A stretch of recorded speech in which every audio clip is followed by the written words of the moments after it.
Chennai shopping మాల్లో ఉగాది వేడుకలు. మీ పండుగ షాపింగ్ చెన్నై షాపింగ్ మాల్లో చేయండి. అందమైన వస్త్రాలతో పాటు విలువైన బహుమతులు పొందండి.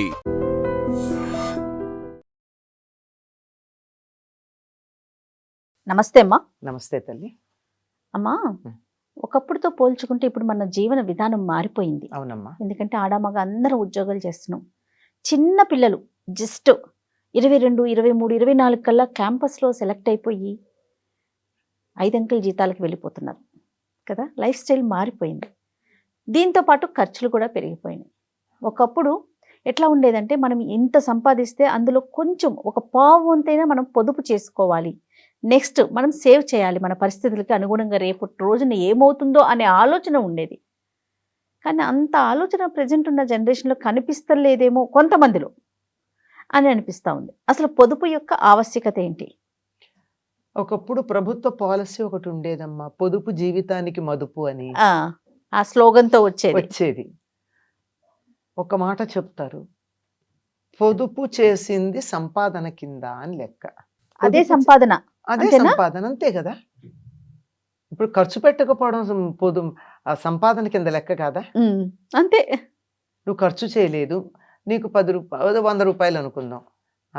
మా స్థాయి అంతకు మించి అట్లా 5 అంకెలు రావట్లా. పోనీ 5 అంకెల జీతమే వచ్చింది అనుకుందాం, నెలకి ఒక 100 రూపాయలన్నా పొదుపు చేయొచ్చు కదా. 5 అంకెల జీతం వచ్చేటప్పుడు లేదు, 5 అంకెల జీతం వచ్చేటప్పుడు 6 అంకెల ఖర్చు పెట్టుకుని ప్రతి నెల ఈఎంఐలు కట్టుకుని ఏదీ లేకుండా అయిపోతున్నారే. ఎందుకు వచ్చింది? ఒకప్పుడు దాచుకుని వస్తువులు కొనుక్కుందాం అనుకునేవారు, ఆదా చేసుకుని. ఇప్పుడేం చేస్తున్నారు? వస్తువులు కొని తర్వాత ఈఎంఐలు కట్టుకుంటున్నారు. అవును. ఏ కారణంగా అన్నా ఏదన్నా ఇబ్బంది అయితే ఏమైపోతుందమ్మా? ఎంతమంది లేఅవుట్లు అయిపోయి తర్వాత దానికి ఆత్మహత్యలు చేసుకున్నారు ఈఎంఐలు కట్టలేక. ఎందుకంత తాపత్రయం? అర్జెంటుగా ఉద్యోగంలో చేరిన 5-6 నెలల్లోనే పెద్ద బిల్డింగు, కారు, ఖరీదైన కారు కొనేసుకోవాలా? కొన్నాళ్ళు ఆగచ్చు కదా. కనీసం సగమన్నా నువ్వు పెట్టుబడి పెట్టగలిగిన స్థాయి వచ్చాక తీసుకోవచ్చు కదా. ఎప్పుడైతే ఇది వచ్చిందో దాంతో సమస్య అయిపోయింది. దీనికి ఒకళ్ళు మంచి సమాధానం కూడా చెప్పారు చిత్రంగా.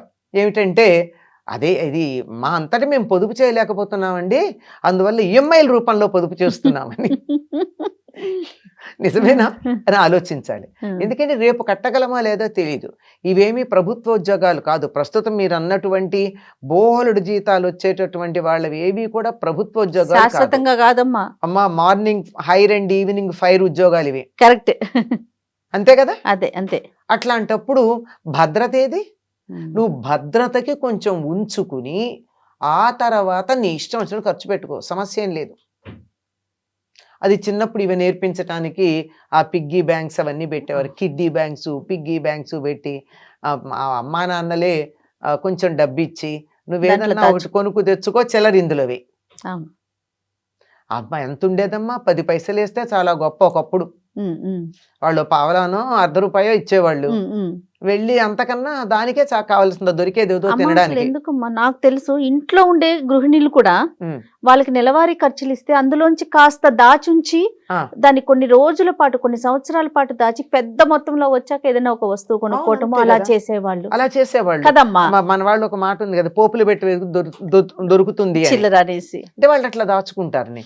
అట్లా ప్రతిదీ కూడా దాచిపెట్టడం. ఈ కాస్తలో ఏమవుతుంది అని ఒక మాట అంటారు, కానీ ఒక్క చినుకు లేనిదే, ఒక్క చినుకుతోనే మొదలవుతోంది మొత్తం ప్రవాహం అంతా కూడా. ఎక్కడ మొదలవుతుంది? మనం గనక వెళ్ళి చూసినట్టే మహానదులు పుట్టినటువంటి చోట ఎక్కడండి? నేల చెమరుస్తుంది, అంతే. చెమర్చుతుంది, మన ఒంటి మీద చెమట ఉన్నట్టు ఉంటుంది. అది కొద్ది ఎక్కువై ఒక బిందువు అవుతుంది. అట్లా 5-6 బిందువులు కలిసి వస్తాయి. అవి అలా కలిసి కలిసి కలిసి కలిసి కలిసి సముద్రం దగ్గరికి వచ్చేప్పటికి ఎంత ఉరవళ్ళు పరవళ్ళు తొక్కుతుంది. కనుక పొదుపు చెయ్యడం అన్నది చాలా అవసరం. ఎలా? అన్నిటికీ పొదుపు ఉండాలమ్మా. దేనికి పొదుపు అంటాం? డబ్బు ఒకటి కదా, మాటకు కూడా పొదుపుగా వాడాలి. పొదుపుగా వాడిన మాటకు ఉన్నటువంటి శక్తి విచ్చలవిడిగా మాట్లాడితే ఉండదమ్మా. ఎప్పుడు వాగుతూ ఉంటారు, వాళ్ళ మాటకి విలువే లేదు. ఏది పడితే అది మాట్లాడతారు. ఏది పడితే అది మాట్లాడతారు. వాళ్ళ నోట్లోంచి నిజం వచ్చినా ఎవరు నమ్మరు. Number correct. నిజం మాట్లాడిన అవసరానికి అడిగినా ఎవరు నమ్మరు. కనుక ఎప్పుడూ మాట్లాడని వాళ్ళు ఒక్క మాట మాట్లాడితే అది మంత్రంలాగా పనిచేస్తుంది. కరెక్ట్. చేత పొదుపు అన్నది మాట దగ్గర నుంచి, డబ్బు దగ్గర నుంచి, వస్తువు దగ్గర నుంచి జాగ్రత్తగా ఉండాలి. వస్తువు కూడాను. వస్తువు చాలా జాగ్రత్త. ఎందుకు పొదుపు చెయ్యాలి, ఎందుకు వస్తువుని పొదుపుగా వాడాలి అంటే, నువ్వు దేన్నైనా తయారు చేయగలవా? ఒక్క మెతుకు నువ్వు పండించగలవా? కొన్ని మెతుకు అంటే తెలియట్లేదు. మొన్నెవరో చెప్తున్నారు, వరి పొలాలు చూపిస్తే ఇవేనా అండి బియ్యం చెట్లు అని అడిగారు. బియ్యం చెట్లు. బియ్యం చెట్లు అంటే వాళ్ళకి వరి అంటారని, వడ్ల గింజలు ఉంటాయని, వడ్ల గింజల్లోంచి బియ్యం వస్తాయని తెలియదు అనమాట. అలా పెరుగుతున్నారు బియ్యం. మరి ఒక్క బియ్యం గింజ నువ్వు తయారు చేయగలవా?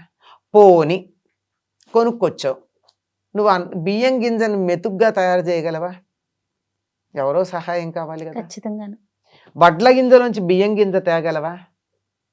ఎంత కష్టపడితే నీ కంచంలో ఒక అన్నం మెతుకొచ్చింది. ఎంతమంది ఎంత కష్టపడ్డారు. పొలం దున్నడం దగ్గర నుంచి నీ కంచంలో మెతుకు రావడం దాకా ఎంతమందో శ్రమ పడితే వచ్చింది.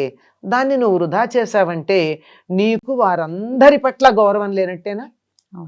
అందువల్ల పొదుపు చెయ్యాలి. అందువల్ల ఏ వస్తువు నువ్వు తయారు చేయలేవు గనక, ఎవరో తయారు చేసిన దాన్ని వాడుకుంటున్నావు గనక చాలా జాగ్రత్తగా వాడుకోవాలి. వృధా చేయకూడదు.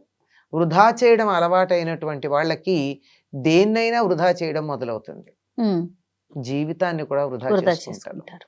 పూర్వం కథ చెప్పేవారు, ఎవరు అప్పు ఇచ్చాను అప్పు తీర్చాలని ఇద్దరు తగాదా పడి వస్తే ఆ అమ్మాయికి నేనే డబ్బున్న దాన్ని నేను అప్పు ఎలా తీసుకుంటాను అందిట ఆవిడ.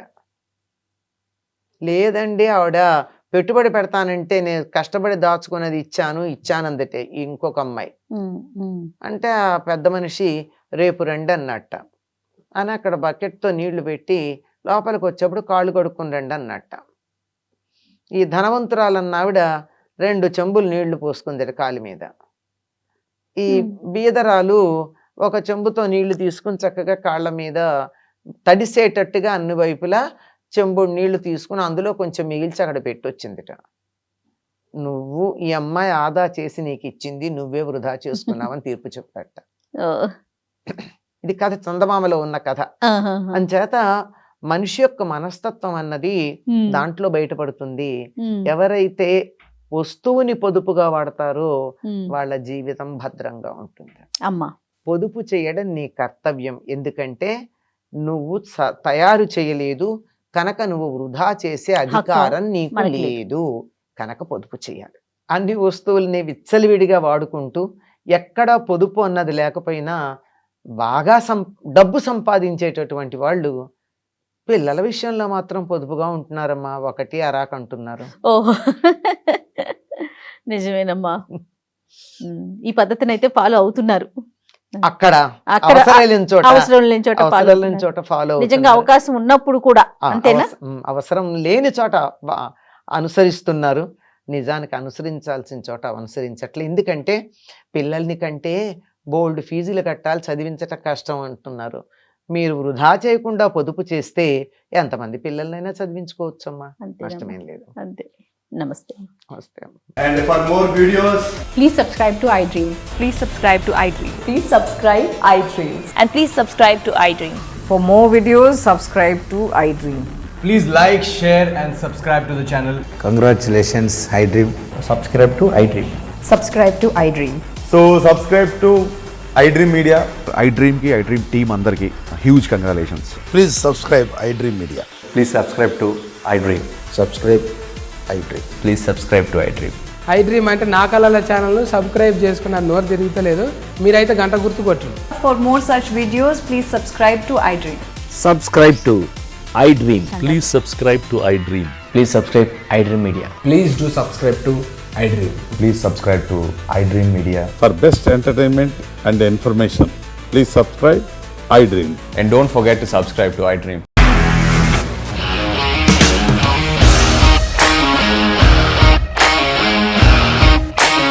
ఇండస్ట్రీలో కమిట్మెంట్ ఇష్యూస్ వస్తే నీకు కూడా వచ్చినట్టు. మార్నింగ్ తీసుకెళ్ళాలంటే కొట్టి పడేస్తారు.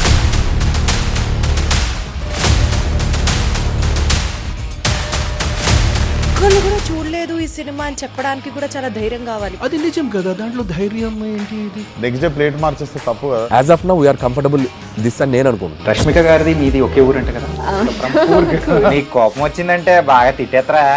తిట్టేద్దామండి. నిజంగా గేమ్ ని ఎలా చేంజ్ చేయగలిగారు? ఏపీఎస్ఎఫ్సి వాళ్ళకి 6 నెలల్లో నేను 6 లక్షలు కట్టా. బిజినెస్ చేయాలనుకుంటే it is as difficult as riding a tiger.